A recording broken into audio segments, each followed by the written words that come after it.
Buddhist and Christian traditions are at their core, neither developed in the isolation of a closed society. Each was susceptible to the influence of outside forces, and each influenced surrounding cultures. 500 BC, the Buddha. 500 BC, Confucius. Now, this is an important date. I want to make this line. The Buddha, Nirvana, the still point. Confucius, social participation. Through social participation, the Tao, the way, the life order is recognized and participated in and brought into manifestation. And his dates are something like 511 to 478 BC. It's right on the line of the Buddha's dates of 563 to 483. This is the key man for the Far East, Confucianism. Now, behind Confucius is another figure who's known as Lao Tzu. These aren't actually portraits of these men. Nobody knows what they looked like. But Lao Tzu means the old boy, the old sage who has identified himself, the kind of puer aeternus, with the Tao. They tell me that in China, the two great attitudes are the Confucian and the Taoist. When society is in form, the Confucian mood prevails of social participation, participation in the way of the society through the rites of the society. They have nothing to do with sacrifice and ritual in the old sense. They have to do with participation in the social order. When the society goes berserk, then people move toward the Taoist position, which is unification with the universe, the Tao of the universe. The Taoist sage, you might say, the typical one, is on the mountaintop. He's let the briars grow in the gate to his hut. He unites with the universe, or you can unite with society. In any case, in China, and one feels this very strongly, there is a much stronger accent on positive participation in the flow than in India. Even in the Bhoga is yoga of the Mahayana in India, you still feel, well, we wish we were out of it. But in China, there's this marvelous rounding participation. Lao Tzu is supposed to have been the older sage, and this is Confucius talking with Lao Tzu. Lao Tzu represents the Tao in nature. Confucius adapts it to the Tao in society. 500. The Buddha in India, Confucius in China. So now we come to the Near East, and this is the date of Darius the First. I think it's 523 to 468 that he was the master. And what is the idea here?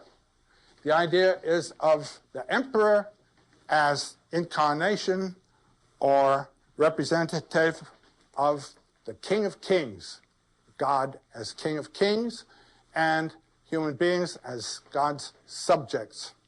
Please get this. The idea of man as the servant of God, man as the subject of God, man as the slave of God. This has come to us. I remember when I was a kid in school, when we were reciting the catechism, why did God make you? God made me to love him, to serve him, and to honor him in this world, and to be happy with him forever in heaven. It has to do with relationship to God. God did not make me to realize my godhood. He said it's a totally different thing. So we're on the other side of the line. And this is the Near Eastern system out of which our biblical heritage comes. Now, that is outstanding and different. Then we come to Greece, the same date. This is Pythagoras. And you'd think you were in India again.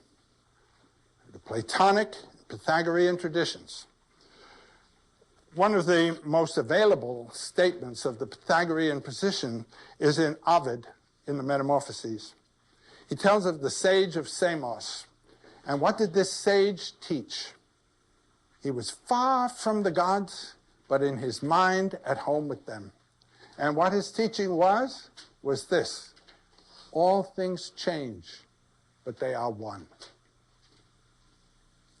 The one wax takes many molds. It's the same old doctrine. So here we have it.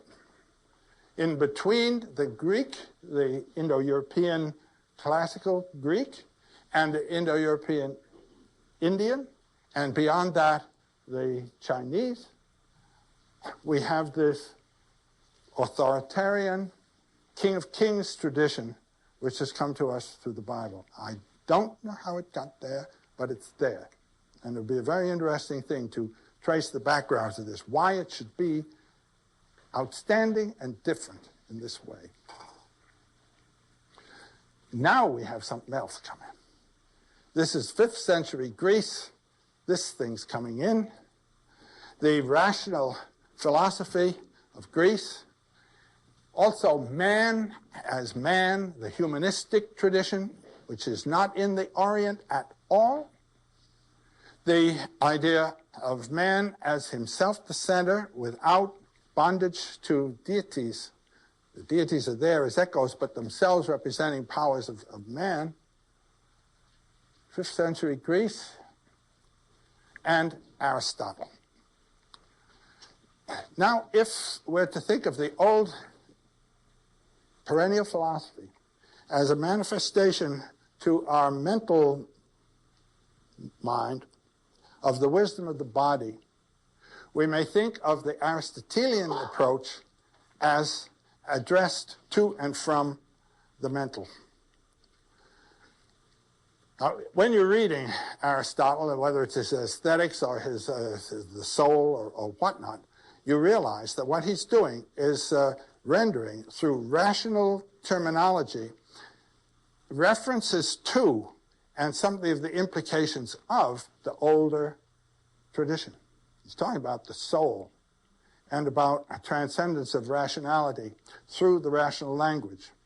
But what has happened since is that the rational thing is taken over and the reference to the transcendence drops out. And that's one of the characteristics of our tradition. So in the West, we have these two heritages of Aristotle and the Bible. Aristotle, rational, but in his rationality, it was rational in the way of reference to something transcendent of that, but it has become increasingly strictly rational. And in the Bible, you have the stress on the ethnic rather than the elementary aspect of the message. And these two have given us a commitment to time and space in and for itself, against which the transcendence of the perennial philosophy comes as a threat. A lot of people get the feeling of being threatened by this other thing because it's threatening their rational ethnic stance. Okay.